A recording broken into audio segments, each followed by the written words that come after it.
વડોદરાના શહેરવાડી વિધાનસભા વિસ્તારમાં યોજાયેલ એકતા પદયાત્રાએ ભારે આકર્ષણ જમાવ્યું હતું।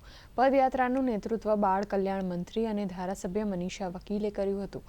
તમામે સરદાર પટેલની પ્રતિમાને પુષ્પાંજલિ અર્પણ કરી તેઓને શ્રદ્ધાંજલિ પાઠવી હતી। મંત્રી, કલાકારો અને વિદ્યાર્થીઓએ આદિવાસી નૃત્ય પણ રજૂ કર્યું હતું। સૌએ એકતા અને સ્વચ્છતા માટે શપથ ગ્રહણ કરી એકતા પદયાત્રાનો પ્રારંભ કર્યો હતો, જે સંગમ 4 રસ્તા થઈ શહેરના વિવિધ વિસ્તારોમાં ફરી સૂર્યનગર ખાતે સંપન્ન થઈ હતી।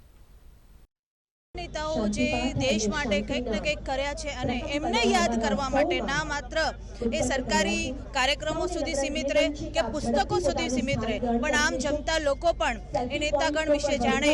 આજની જે જનરેશન છે એમને પણ આ વિશિષ્ટ વ્યક્તિ વિશે સમજ પડે, એના માટે આ એક યાત્રા યોજવામાં આવી છે। જે માનનીય મોદી સાહેબના પ્રણથી સમગ્ર દેશની અંદર યુનિટી માર્ચનું આયોજન થવા જઈ રહ્યું છે, ત્યારે શહેરવાડી ખાતે માનનીય મંત્રી શ્રીમતી મનીષાબેન વકીલજીના આગેવાની હેઠળ આ યુનિટી માર્ચની યાત્રાનો પ્રારંભ કરાવ્યો છે અને સમગ્ર દેશની અંદર મોદી સાહેબ જે સરદાર વલ્લભભાઈ પટેલજીના એક સૂત્રતાના વિચારને લઈને આગળ ચાલી રહ્યા છે, સમગ્ર દેશ આજે એમની સાથે જોડાઈ રહ્યો છે।